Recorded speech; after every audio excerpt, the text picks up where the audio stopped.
I think my primary task in this short sermon is to say thank you. Thank you to the very many men and women I have met who have been so incredibly kind over the months of waiting to move here, and indeed over the 8 days that we've been here in Cornwall. There are many, many people who we owe that debt of gratitude to. And I risk singling one person out, although he represents far more than himself. And that is one of the most extraordinary bishops I have met, and I count it a huge privilege to be ministering alongside him. And that is Bishop Hugh Nelson.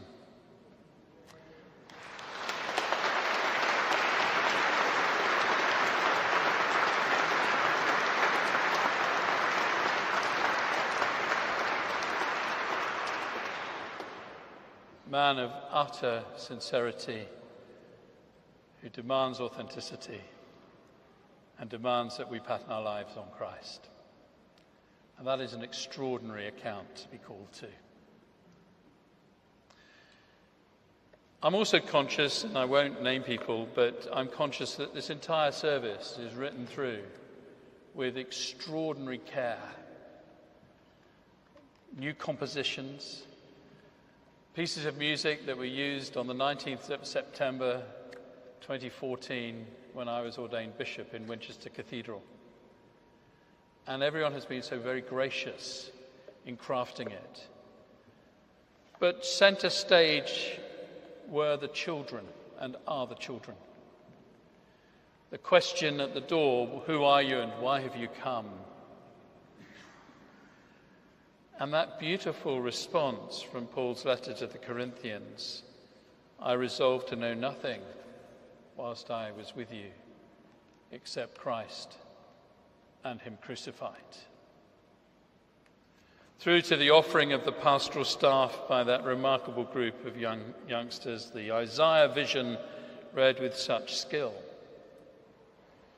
This diocese has an audacious ambition to see our ministry amongst children and young people increase dramatically over the next few years that I shall serve as bishop.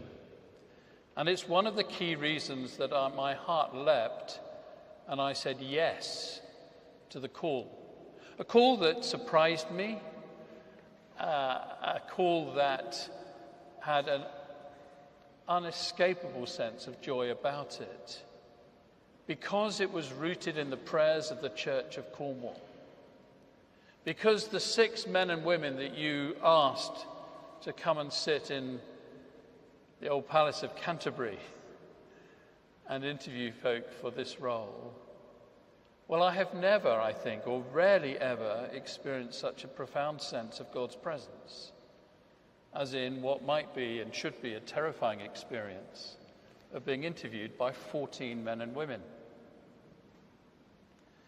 And so for me, it was an unavoidable call. I'm not sure that it's fair to call you Nineveh.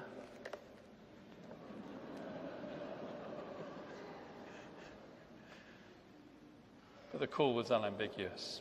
And so I'm grateful. But I want to say that, of course, it's the beginning, not the end of the call. And I'm conscious, as so much of this service has been, of a deep need for all of us, all the baptized community of Cornwall, everyone who ministers in whichever church, to depend upon God's grace and God's grace alone.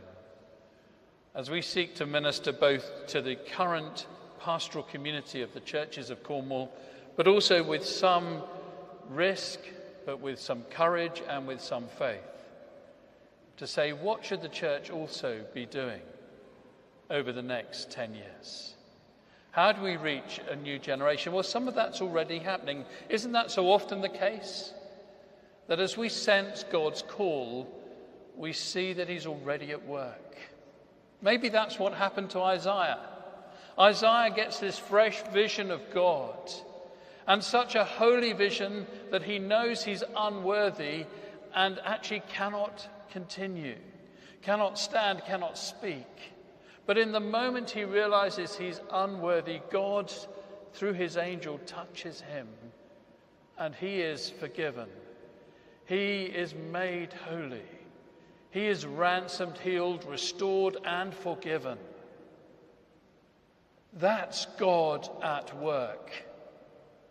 And that's what I shall be praying for and watching out for and inviting you to do the same. It is God who does the work. We join in. Sometimes it's very, very hard work.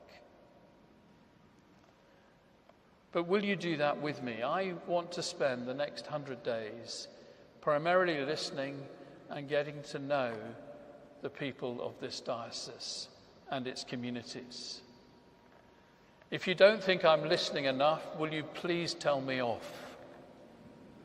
Bishop, you promised in Truro Cathedral you would listen. I want to know what God is doing in both the places of strength and the places of vulnerability. And I want us to discover afresh a story that will surprise us of God at work. Amongst those 100 days, I want to spend 11 days, I was going to say walking. I think I'd prefer to do more praying than walking. But praying and walking in company of others who are holding on to the vision of thy kingdom come. It's the same story. It's the story of discerning what God is doing and joining in with it. And I'm delighted that as we have mentioned this possibility, so many parishes have said, yes, we're doing it. Watch out and join in. There are materials here for every benefice around the prayer walks of those 11 days. The second reading that we had read a few moments ago, and both these readings were read at my ordination as bishop, is this extraordinary pattern that Jesus gives us of the Good Shepherd. I was ordained bishop not long after Pope Francis became Pope. And there was a strapline that he used for his call to his priests. And I don't want to let go of that strapline, although the metaphor can't be stretched too far. He said to his priests, smell of your sheep. And of course, I don't really want to smell of sheep dip, but what he was saying, get to know your people well and be known by them. And that's my ambition, my aspiration in God. And I'm going to try. I can't be the answer, but I can, and you and I can point to the one who is the answer. The one who in life and in death, in joy and in sorrow, promises to give us grace sufficient for all that he calls us to be and to do. I'm very conscious that I come from England, from the other side of the Tamar.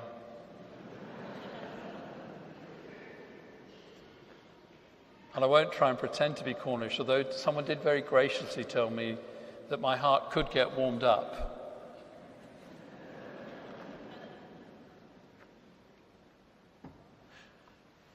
There are two songs, aren't there, that have gained some notoriety.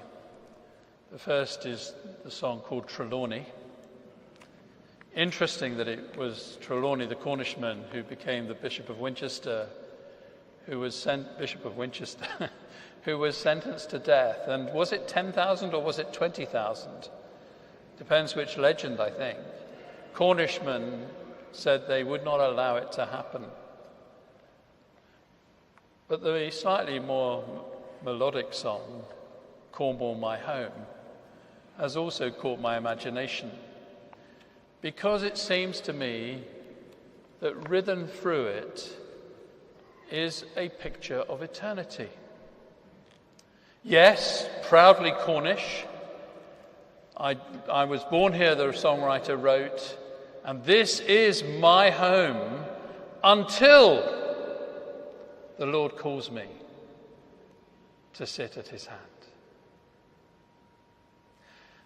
And as a church in 2025, I think that double vision of a deeply, almost if you like, an incarnate commitment, an incarnational commitment to the local, to every neighborhood mattering, to the joys and the sorrows of every community mattering,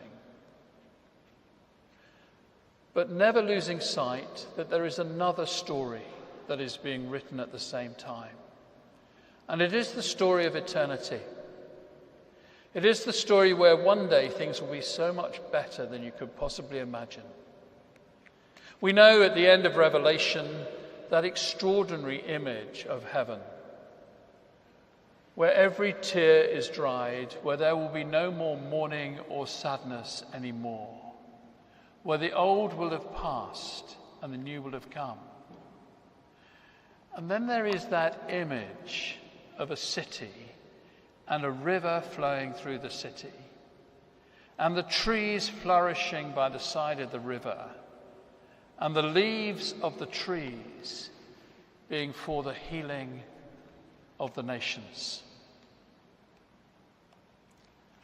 I think that double vision of a deep commitment to the here and the now and every community, with a vision simultaneously of a new Jerusalem,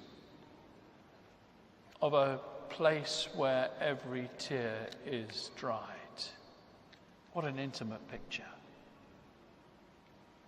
Will you join with me, not necessarily in articulating a strong strategic vision, but being strategic in how we live,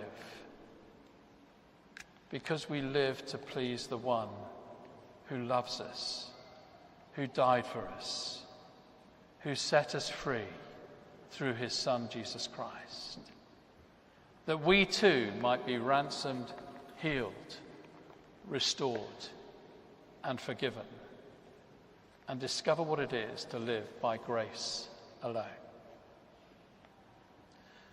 Pray for me as I shall pray for you.